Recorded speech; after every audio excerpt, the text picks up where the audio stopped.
Good morning to all the students 12th commerce. आज हम अपने लेसन 1 मैक्रो इकोनॉमिक्स के अंदर एक न्यूली टॉपिक एक्सपेक्टेड ऑब्सोलेंस के बारे में डिस्कस करेंगे। आपने अगर सीबीएसई के 10 years अनसोल्ड पेपर देखे होंगे और जिन स्टूडेंट्स ने नहीं देखे वो इस बात को सर्च कर सकता है उन एग्जाम पेपर्स के अंदर के टॉपिक जिसे आज हम डिस्कस करने जा रहे हैं, एक्सपेक्टेड ऑब्सोलेंस, ये कितना इंपॉर्टेंट है।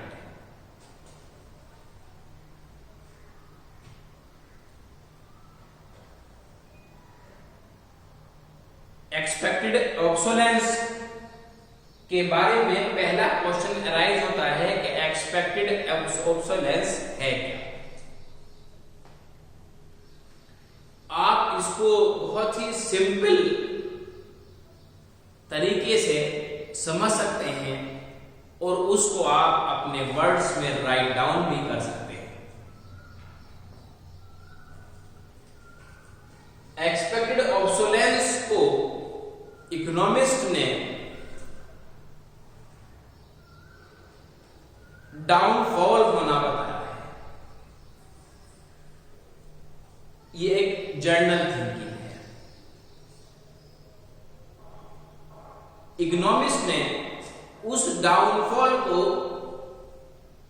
सर्टेन किया है और ये कहा है कि फिक्स एसेट्स के वैल्यू के अंदर अगर चेंज होता है, उस फिक्स एसेट्स की वैल्यू डेप्रिशिएट होती है,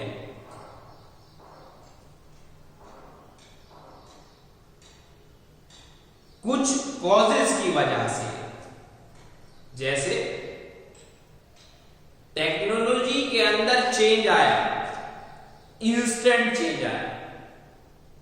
उस टेक्नोलॉजी के इंस्टेंट चेंज होने की वजह से आपकी फिक्स एसेट्स की कॉस्ट डेप्रिशिएट हो गई, उसके अंदर चेंजेस अराइज हो गए, तो आपको समझ लेना चाहिए कि वो एक्सपेक्टेड ऑब्सोलेंस है।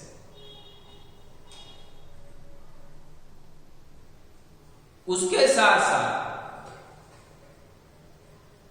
अगर कभी किसी प्रोडक्ट की डिमांड में चेंज होता है और उसके चेंज होने की वजह से फिक्स एसेट्स की वैल्यू में चेंज आता है, तब भी आप ये मान सकते हैं कि ये एक्सपेक्टेड ऑब्सोलेंस है। मैंने बहुत सिंपल वर्ड में आपको एक्सपेक्टेड ऑब्सोलेंस के बारे में समझाया। समझ में आ गई? मैं होप करता हूं कि जो मैंने आपको एक्सपेक्टेड ऑब्सोलेंस के बारे में बहुत ही इजी वर्ड में डिस्क्रिप्शन दिया है, वो आपके आसानी से समझ में आ गया।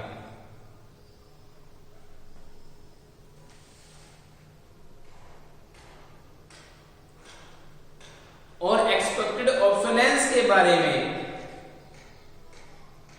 एक एग्जाम्पल दिया गया है। A plant producing black and the white TV becomes obsolete when technology is discovered to produce color TVs. समझे इसको? उन्होंने कहा है कि उन्होंने टीवी का एग्जाम्पल लिया है।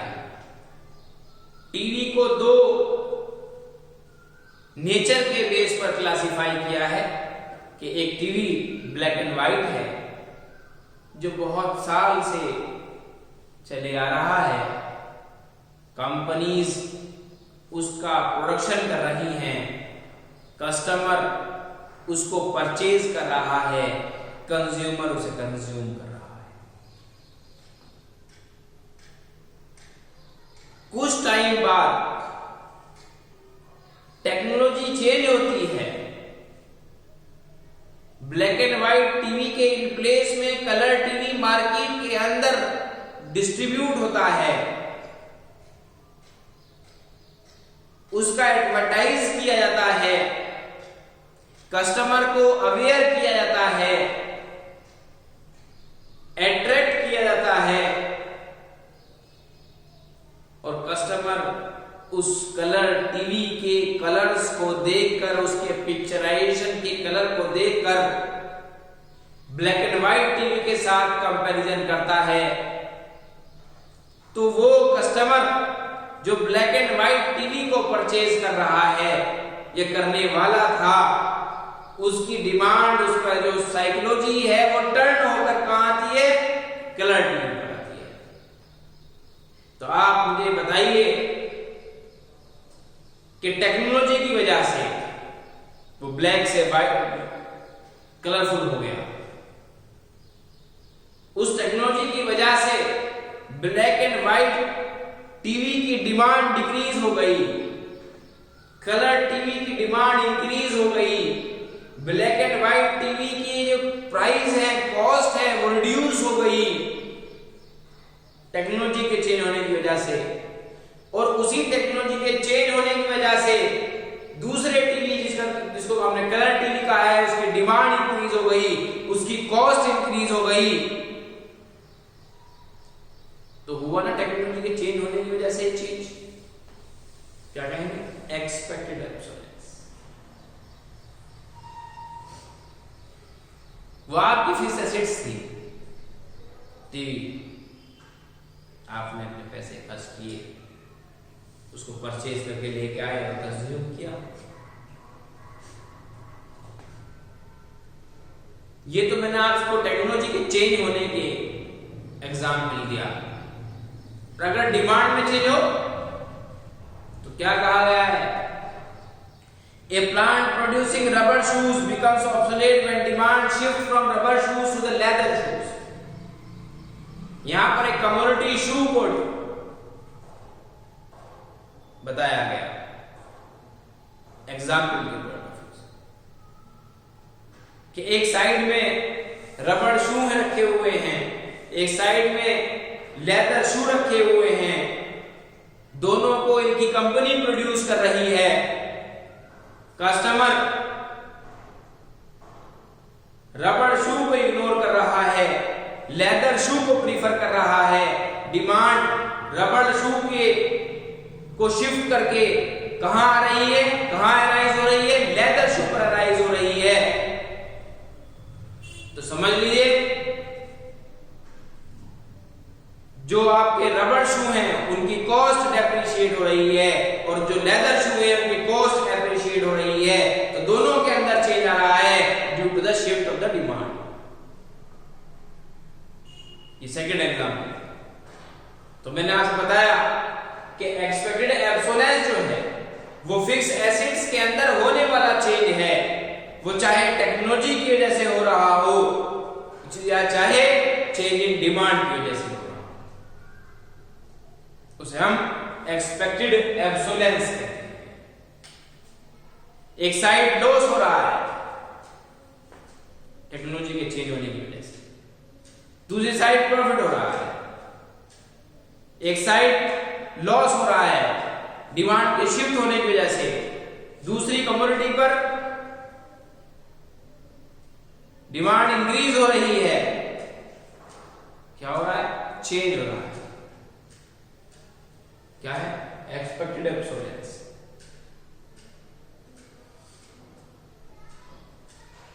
और एक्सपेक्टेड ऑब्सोलेंस को क्योंकि फिक्स एसेट्स की वैल्यू में डेप्रिशिएट होता है, इसलिए हम इसे डेप्रिसिएशन का भी एक पार्ट कह सकते हैं,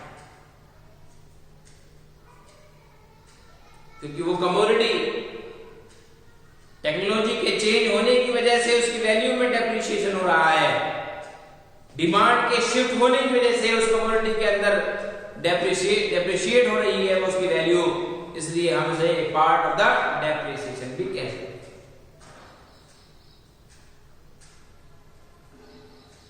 अब कि जो फिक्स एसेट्स की वैल्यू डेप्रिशिएट हो रही है, क्या वो रिकवर हो सकती हैं? क्या उस डिफरेंशियल अमाउंट को हम किसी भी सोर्सेज से फुलफिल कर सकते हैं? उस लॉस को हम फिल कर सकते हैं?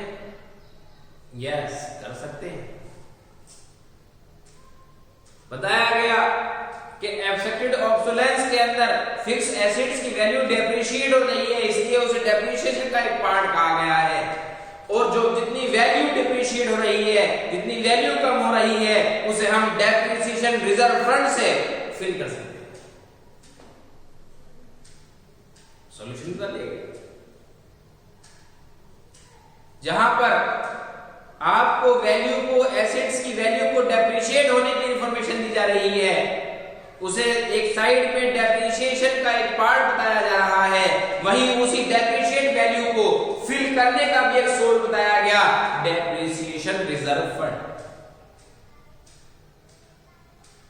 एक साइड प्रॉब्लम, एक साइड सॉल्यूशन। आपकी समझ में आया? तो एक्सपेक्टेड ऑब्सोलेंस जो इंपॉर्टेंट पार्ट है, जिस टॉपिक को हम स्टडी करने से लीव कर देते हैं, छोड़ देते हैं, एग्जामिनर, पेपर सेटर उसी टॉपिक को उठाता है, क्वेश्चन बनाता है, आपके पेपर के अंदर प्रिंट कर देता है। आप पेपर के अंदर वो क्वेश्चन देखकर सरप्राइज होते हैं, जिसे आपने इंपॉर्टेंस नहीं दी टॉपिक को, उसे उस पेपर सेटर ने इंपॉर्टेंस दी और एक क्वेश्चन बनाया और आपसे वो क्वेश्चन किया गया। लेकिन जब आपने वो टॉपिक लेस इंपॉर्टेंट मानकर इग्नोर कर दिया, तो आपके सामने अब उस क्वेश्चन का, उस प्रॉब्लम का कोई सॉल्यूशन नहीं। इसलिए कहता हूं अपने लेक्चर के अंदर बार बार कि 10th क्लास हो या 12th क्लास हो, कोई भी सब्जेक्ट हो, हर टॉपिक बोर्ड की नजर में इंपॉर्टेंट है। इसलिए आप इस टॉपिक को भी बड़े ध्यान से पढ़िए। मैं ये नहीं कहता कि ये 3 मार्क्स में आ सकता है, ये 4 मार्क्स में आ सकता है, चाहे ये 1 मार्क्स में ही आए, लेकिन बोर्ड की नजर में 1 मार्क्स भी बहुत इंपॉर्टेंस रखता है आपकी परसेंटेज को इंक्रीज करने के लिए, आपको दूसरे स्टूडेंट के साथ कंपीट करने के लिए। इसलिए आज हमने एक्सपेक्टेड ऑब्सोलेंस के बारे में डिस्कस किया है और कल के लेक्चर के अंदर मैं ये उम्मीद करता हूं, होप करता हूं कि एक दूसरा ऑब्सोलेंस जिसे हम कहते हैं अनएक्सपेक्टेड ऑब्सोलेंस, उसे हम डिस्कस करेंगे। तब आपको पता चलेगा कि एक्सपेक्टेड ऑब्सोलेंस और अनएक्सपेक्टेड ऑब्सोलेंस, जिसे हम कल अपने लेक्चर में डिस्कस करेंगे, दोनों के बीच क्या डिफरेंस है। Thank you.